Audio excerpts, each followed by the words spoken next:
ಇನ್ನು ಕಾರವಾರ ನಗರಸಭೆಯ ಉಪಾಧ್ಯಕ್ಷ ಚುನಾವಣೆ ವಿಚಾರಕ್ಕೆ ಬರೋದಾದ್ರೆ ಇಲ್ಲಿ ಕಾಂಗ್ರೆಸ್ ಹಾಗೂ ಬಿಜೆಪಿ ನಾಯಕರ ಮಧ್ಯೆ ಮಾತಿನ ಚಕಮಕಿ ಕೂಡ ನಡೆದಿದೆ. ಹಾಲಿ ಶಾಸಕರ ವಿರುದ್ಧ ಮಾಜಿ ಶಾಸಕಿ ರೂಪಾಲಿ ನಾಯಕ್ ಕಿಡಿಕಾರಿದ್ದಾರೆ. ಚುನಾವಣೆ ಹಿನ್ನೆಲೆಯಲ್ಲಿ ನಗರಸಭೆ ಗೇಟ್ ಅನ್ನ ಪೊಲೀಸರು ಕ್ಲೋಸ್ ಮಾಡಿದ್ರು. ಪಕ್ಕದ ಚಿಕ್ಕ ಗೇಟ್ನಿಂದ ಮತದಾರರನ್ನ ಪೊಲೀಸರು ಒಳಗೆ ಬಿಡ್ತಾ ಇದ್ರು. ಶಾಸಕ ಸತೀಶ್ ಸೈಲ್ನ ಒತ್ತಾಯಕ್ಕೆ ಮಣಿದು ಗೇಟ್ ಅನ್ನ ಅಧಿಕಾರಿಗಳು ಓಪನ್ ಮಾಡಿದ್ರು. ಈ ವೇಳೆ ಮಾಜಿ ಶಾಸಕಿ ರೂಪಾಲಿ ನಾಯಕ್ ಸಿಕ್ಕಾಪಟ್ಟೆ ರಾಂಗ್ ಆದ್ರು. ಇದು ಮಾತಿಗೆ ಮಾತು ಬೆಳೆದು ಒಂದು ಹಂತದಲ್ಲಿ ಎಸ್ಕಲೇಟ್ ಆಗುತ್ತಾ ಪರಿಸ್ಥಿತಿ ಅನ್ನೋ ರೀತಿಯಲ್ಲಿ ನಡೀತಂತೆ ಗಲಾಟೆ. ಕಾಂಗ್ರೆಸ್ ಹಾಗೂ ಬಿಜೆಪಿ ನಾಯಕರ ನಡುವೆ ಮಾತಿನ ಚಕಾಮಕಿ ಜಿದ್ದಾಜಿದ್ದು ಆ ಮಟ್ಟಿಗೆ ಕಾಣಿಸ್ತದೆ.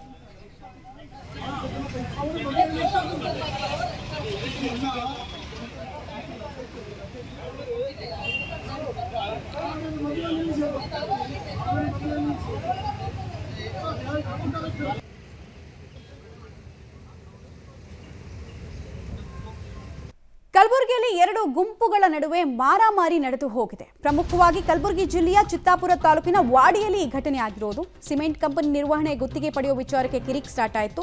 ಹಾಕಿ ಸ್ಟಿಕ್ಕು, ಕ್ರಿಕೆಟ್ ಸ್ಟಂಪ್ ಅನ್ನ ಹಿಡಿದು ಹೊಡೆದಾಡಿಕೊಂಡಿದ್ದಾರೆ.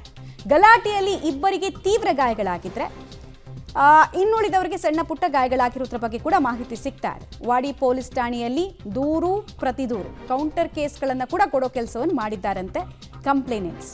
ಕಲಬುರಗಿ ಜಿಲ್ಲೆಯ ಚಿತ್ತಾಪುರ ತಾಲೂಕಿನ ವಾಡಿಯಲ್ಲಾಗಿರುವಂತಹ ಘಟನೆ ಇದು. ಸಿಮೆಂಟ್ ಕಂಪನಿ ನಿರ್ವಹಣೆ ಗುತ್ತಿಗೆ ಪಡೆಯುವ ವಿಚಾರಕ್ಕೆ ಕಿರಿಕ್ ಸ್ಟಾರ್ಟ್ ಆಯಿತು. ನೋಡ್ತಾ ಇದ್ದ ಹಾಗೆ ಅದು ಗ್ಯಾಂಗ್ ವಾರ್ ರೀತಿಯಲ್ಲಿ ಕನ್ವರ್ಟ್ ಆಯ್ತಂತೆ.